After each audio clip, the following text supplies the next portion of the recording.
무조건 좋은 상가일까? 자, 여기서 전철역은 중전철을 얘기합니다. 물론 전철역 인근 상가들은 거의 대부분 좋습니다. 투자 가치가 높습니다. 전철역 출구에서 나오자마자 있는 상가들 얼마나 좋습니까? 거기에는 우리가 알고 있는 많은 프랜차이즈들, 유명 프랜차이즈들이 많이 있죠. 나오자마자 핸드폰 매장이 있고 파리바게트가 있고 올리브영이 있거나 우리가 알고 있는 뭐 베스킨라빈스가 있을 수도 있고요. 정말 좋습니다. 근데 무조건일까? 그렇지는 않다. 여기에서 저희가 배워야 될 것은 두 가지가 있다. 중전철입니다.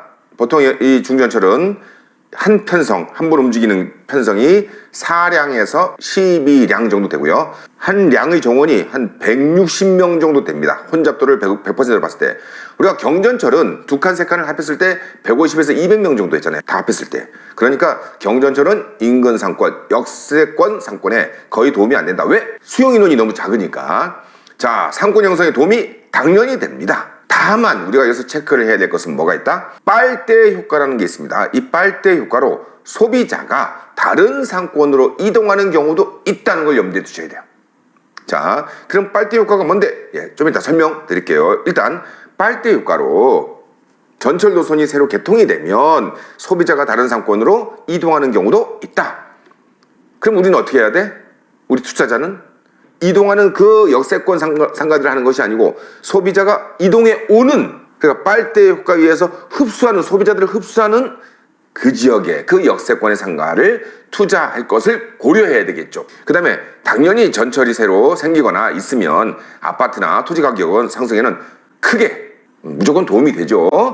자, 그래서 개통효과, 전철 개통효과를 보겠습니다. 토지 가격 상승됩니다. 역세권 인근, 지역 상권의 건물, 부동산 가치, 건물들 가치 상승을 하고 있고요. 아파트, 오피스텔들 등 주거용 부동산 가격 상승합니다. 왜? 임대 수요가 늘어나니까. 임대 수요는 왜 늘어납니까? 네, 수요자가 늘어나죠. 교통이 좋아지니까. 월세로 들어올 사람, 전세로 들어올 사람들이 늘어나니까, 수요자가 늘어나니까. 공급은 한정되어 있는데, 그러니까 전세가, 월세가 올라가면서 아파트 매매가도 올라간다. 자, 그런데 분양형 구분등기 상가는 어떻다? 얘는 빨대 효과라는 것을 염두에 두어야 한다. 무조건 투자 가치가 있는 것은 아니다. 자, 그러면 빨대 효과를 한번 볼까요? 빨대 효과가 뭐냐면, 이거는 굉장히 우리 이 상권에서 굉장히 유명한, 부동산에서 꽤 유명한 이론입니다. 완전히 확립된 이론입니다. 빨대 효과. 교통이 좋아지면 큰 상권이 작은 상권의 소비자를 흡수하는 효과. 자, 뭐라고요? 빨대 효과는 교통이 좋아지면, 전철 노선이 새로 개통이 되면 그 노선상에 있는 역들이 다 있을 거 아닙니까? 그 모든 역들의 상권이 좋아지는 것이 아니고, 소비자가 늘어나는 것이 아니고, 그 역들 중에서 큰 상권의 역이 작은 상권의 역 인근에 있는 소비자를 어떻게 흡수하는 효과를 뭐라고 표현한다? 빨대 효과라고 표현을 합니다. 그러면 조금 이해 안 돼요? 이렇게 하나만, 참고적으로 하나만 보겠습니다. 자, 전철 9호선 노선도입니다. 9호선 개통이 됐죠? 그러면 이 9호선 이 역들 중에서 새로 개통이 1차로 1단계로 개통됐고 2단계로 개통됐고 현재 3단계도 공사 진행 중이죠. 중앙보훈병원하고 계약, 김포공항. 그러면 여기에서 이 노선 상에서 상권이 큰 데가 어디입니까? 큰 데가. 우리가 대표적으로 알고 있는 데가 어디죠? 여기 보시면 고속터미널도 있고요. 그 다음에 신논현역도 있습니다. 신논현역 보이시나요? 네. 신논현역은 강남대로에 연결돼 있잖아요. 강남역이 있고 가운데가 강남대로고, 그 다음에 신논현역. 신논현역에 거기에는 이제 교보빌딩 건물이 있고요. 그러면 여기에 자, 개통이 됐어요. 그럼 강남의 접근성이 좋아진 거죠. 9호선. 그러면 여기에 있는 가양, 증리, 등촌역도 새로, 여기 가양역은 빼고, 여기는 빼고, 증리, 등촌역 같은 경우 원래 없다가 9호선이 신설로 공급되고 개통되면서 여기 생겼어요. 근데 이 증리나 등촌역 인근의 상권, 소비자의 범위는 작아요. 그러나 신논현역은 강남대로하고 연결되어 있기 때문에 강남역 상권, 즉 강남대로 상권에 해당되거든. 그럼 어떻게 돼? 이제 이 9호선을 타고 가양역 인근에 있는, 증리역 인근에 있는, 둥천역 인근에서 거주하는 우리의 젊은 세대 20대 30대들이 9호선을 타고 어디로 간다? 신논영역으로 가서 강남에서 논다. 거기서 소비를 한다. 즉 큰 상권이 전철이 개통되면, 교통이 좋아지면 작은 상권의 소비자를 흡수하는 빨대 효과 현상이 발생한다. 자, 어떤 말인지 이해되시죠? 예, 그렇습니다. 이러한 경우가 새로운 전철, 미래철도 DB를 보면서 많은 새롭게 공급되는, 현재 공사하고 있고 설계에 들어갔고 이런 많은 노선들이 있는데, 그 노선을 가만히 전체를 보시면서 어디가 빨대 효과를 가장 커서 그 새롭게 공급되는 역 인근의 소비자, 여기서 기본적으로는 20대 30대 소비자를 얘기합니다. 50대 60대 분 소비자를 얘기하는 것이 아니고, 죄송하지만 50대 60대 분이 이 증리역, 등촌역 이 인근에 거주하는 50대 60대 분이 강남에 와서 밤에 오셔서 노는 경우는 좀 드뭅니다. 강남 밤상권에서. 그러니까 20대 30대들은 전철을 타고 대중교통을 이용해서 젊은 애들이 모이는 곳, 즉 큰 상권으로 가서 소비합니다. 그런데 거기에 대중교통, 전철이 개통되면 더 많이 흡수당합니다.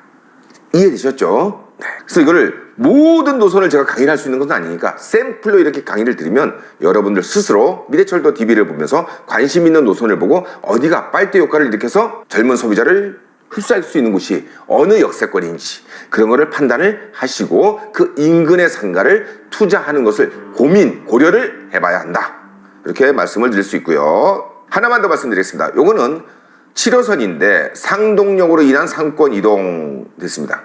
여기 보시면 이 밑에가 여기 이제 부천 중동 신도시인데 여기 송내역이 있고요. 1974년 개통된 1호선이고요. 그 다음에 여기는 상동역이라고 해서 2012년에 개통된 7호선입니다. 그러면 이 2012년에 개통된 상동역이 없을 때는 이 중동 신도시, 이 아파트의 거주자들이 서울로 나가기 위해서는 사람들이 버스를 타고 송내역까지 와서 환승을 하고 이걸 타고 서울로 출퇴근을 했습니다. 그래서 이 송내역 상권, 이 앞에 상업지역 상권이 이 뒤에 있는 분들도, 거주하시는 분들도 상당히 많이 흡수를 했었어요. 그래서 상권이 좋았습니다. 그러다가 2012년에 상동역이 개통되니까 이 인근, 상동역 인근에 거주하시는 분들은 이제 이 상동역, 7호선 상동역을 타고 서울로 출퇴근을 하고 소비도 상동역 인근의 상업지역에서 소비를 하고 그렇게 됨으로 인해서 어떤 일이 발생됐냐면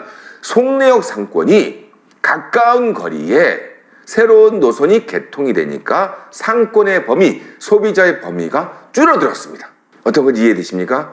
그래서 이런 경우가 만약 발생한다. 그럴 때는 이 송내역 인근에 상가를 갖고 있어, 보유하고 있어. 그런데 가까운 거리에 새로운 노선, 전철역이 생긴대. 그러면 여기에 상가를, 보유하고 있는 상가를 빨리 처분을 하는 게 유리합니다. 이건 사실 투자 쪽하고 조금 다른 내용이지만 처분을 하는 것이 향후에 마음고생을 하지 않습니다. 왜? 상권이 이동이 됩니다. 지금 거리에, 가까운 거리에 새로운 전철 노선이 생기면 그 지역 사람들, 그 전철역 인근의 거주자들은 그 전철을 이용하고 거기에서 소비를 하기 때문에 상권의 범위가 줄어든다. 원래 역세권 상가는 이해되시죠? 예. 요 부분도 우리가 생각을 해야 됩니다. 요 한번 볼까요? 1호선 송내역과 7호선 상동역 일평균 이용객 해서 1호선 송내역 1974년 개통됐고요. 7호선 상동역 2012년 10월달에 개통됐어요. 여기 보시면 2013년도를 보세요. 쭉 자 89,000, 10만 쭉 81,000, 8만 8천, 93,000, 99,000, 94,000 2012년까지 가다가 2013년도에 갑자기 저 송내역이 2012년에 94,000명이 이용하던 것이 2013년에는 76,000명, 약 2만 명이 송내역을 이용하지 않은 거예요. 그럼 그들이 어디로 갔다? 간 게 아니고 원래 멀리서 버스 타고 와서 전철이 1호선 송내역밖에 없으니까 그걸 타고 서울로 출퇴근도 하고 했는데 뭐가 생겼어? 7호선 상동역 어디에 본인을 거주하는 인근에, 그러니까 거기서 전철 타고 어디로? 서울로, 강남으로 나가게 되죠. 그러다 보니까 2012년 개통된 시점에 2만 1,000명, 그 다음에 13년 2만 3,000명. 그러니까 보세요. 2013년과 2014년을 비교해 봤을 때 7호선 상동역이 개통됨으로 인해서 송내역은 한 2만 명이 줄고 어떻게 상동역은 약 2만 명이 승하차 인원이 발생했죠.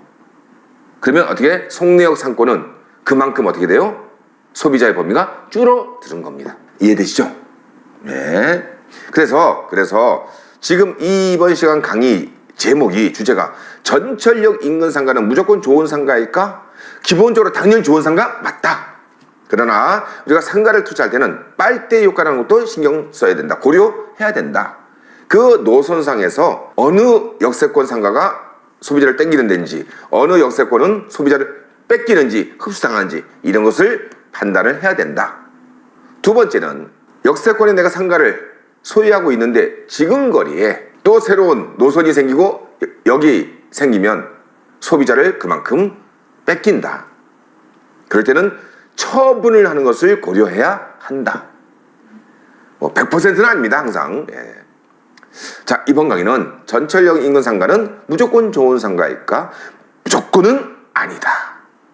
다음 강의는 이제 입지에 대해서 강의를 하도록 하겠습니다. 계속 상권에 대해서 얘기를 했고요. 상가 투자에서는 입지도 중요하지만 이 강의를 하고 있는 채원철입 관점에서는 상권이 더 중요하다라고 주장을 많이 했습니다. 다음 강의는 입지를 어떻게 판단하는지에 대해서 강의를 하도록 하겠습니다.